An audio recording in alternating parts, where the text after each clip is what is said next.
tessellations. So this is my tessellation. It's geckos, and it's made to fit the same pattern as the other ones you saw in the other video. And what I decided to do with it was screen it onto a commercially purchased skirt. I bought the skirt just for that. The top is black and the bottom bar is white, and I thought the bottom bar would be just about the right width, and it is absolutely perfect. And so I'm going to screen this tessellation onto this skirt. So I line the tessellation up on the white part of the skirt so that the top of the image will show and the bottom is lined up with the bottom of the skirt. It's a little tricky because this shape is curved and the tessellation is straight. So in the future I might make a tessellation with a curvature in it specifically to accommodate the shape of the fabric.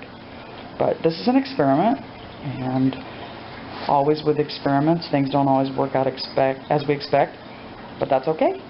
We learn from our mistakes. So I'm going to screen this.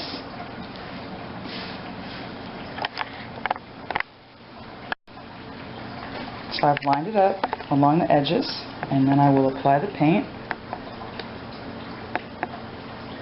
And I usually move from left to right, but there's no magic. Sometimes I do it the other way. It sometimes depends on the screen and sometimes depends on the fabric.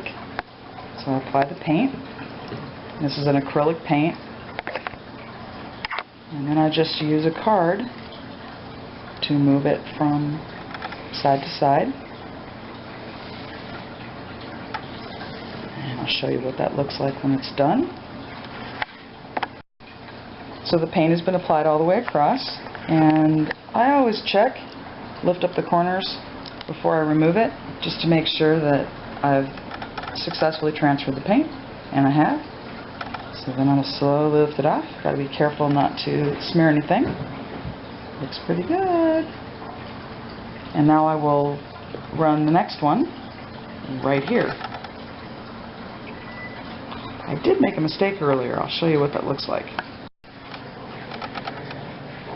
So here's the mistake, and of course we always try to make mistakes into something interesting. So the mistake was, well, several. One, I thinned out the paint because it was too thick, and it was too thin, so it ran, and that's why it looks kind of gray in the background. Another is the tessellation is upside down. I have no idea how I managed to do that, but I did. So this is the one that's upside down. So then I screened over it with silver, and then I decided it looked too odd, so then I went over it again in black, and I think the end result is rather interesting. So if you compare it in context with the other ones, you can see that it stands out, but it's different. I don't think it's totally bizarre. I also screened the tessellation onto a black t-shirt so that I could wear the t-shirt with the skirt, and I screened it onto the shirt in white. It looks silver, but it's actually white. And I was going to screen it side to side, and then I changed my mind. So it's actually top to bottom. It faces up and down, which I thought would look more interesting.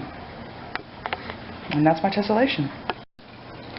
So the skirt is now screened all the way around, and you can see again, because of the curvature of the white band at the bottom, that there's space in between.